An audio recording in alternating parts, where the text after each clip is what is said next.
I have a confession to make. I went all the way to Bok Tower Gardens together with Irsa, filmed this beautiful episode for you, and realized when I came home that I forgot to turn this one on for you. So, today it's you, me, and my new shiny Rode mic making it right. That almost rhymed. The episode does have sound. You'll hear us talk, you'll hear the birds and the winds, etc. But let's just say it's not going to be studio quality. So please bear with me, enjoy it for what it is, because it's my first episode. It's going to be a little raw, imperfect, but still full of beauty. Let's go back to the day it all happened. I asked Irsa what's a must for me to visit when I'm in Florida.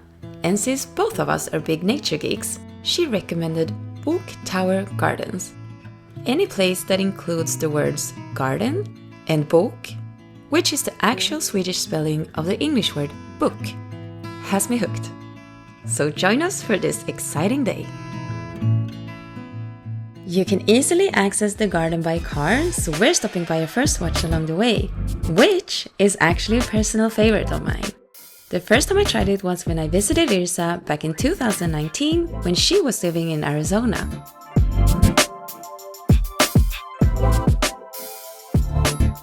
I'm so full. I couldn't even finish my plate. I know, same. Thank God that we have a lot of walking to do today. We do? Yeah, to burn it off because I'm stuffed.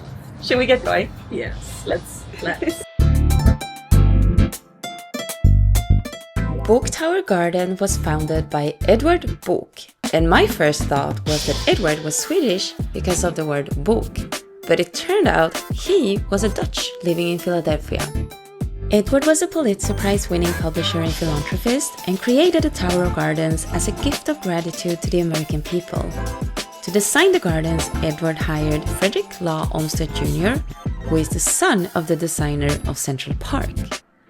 He also hired the well-known architect Milton B. Meddery to design the beautiful singing tower.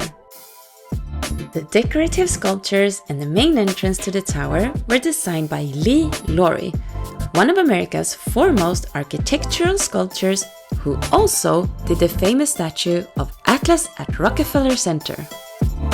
This entrance, for example, has 30 bronze panels on the door, each showing scenes from the creation story in the book of Genesis.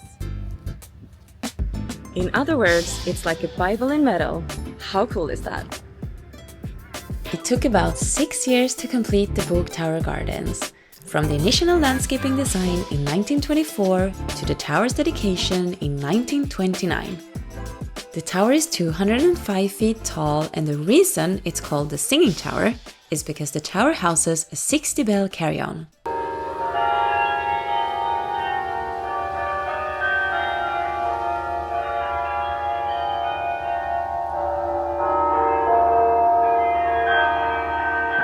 Just a short walk from the tower, you'll find a beautiful house called El Retiro. El Retiro means the retreat in Spanish and was built in the 1930s as a private winter home. Walking through it truly feels like stepping back in time. Every room shows how life was like for Florida's elite almost a century ago.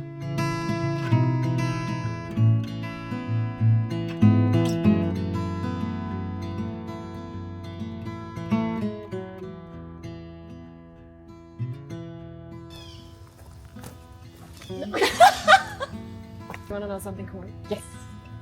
These lily pads behind us, one of them actually held 183 pounds in our way of breakfast. That's like 80 something kilo, and that's more than me. That's crazy. It's a lot. Do you think I should try to jump onto one of these? No, that's a bad idea.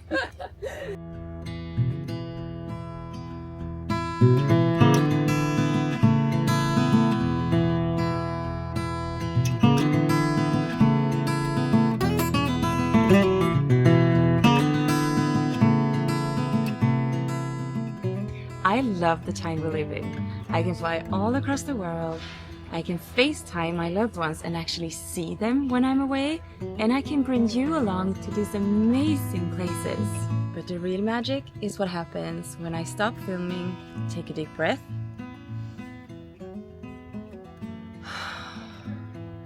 and just let nature hold me for a moment.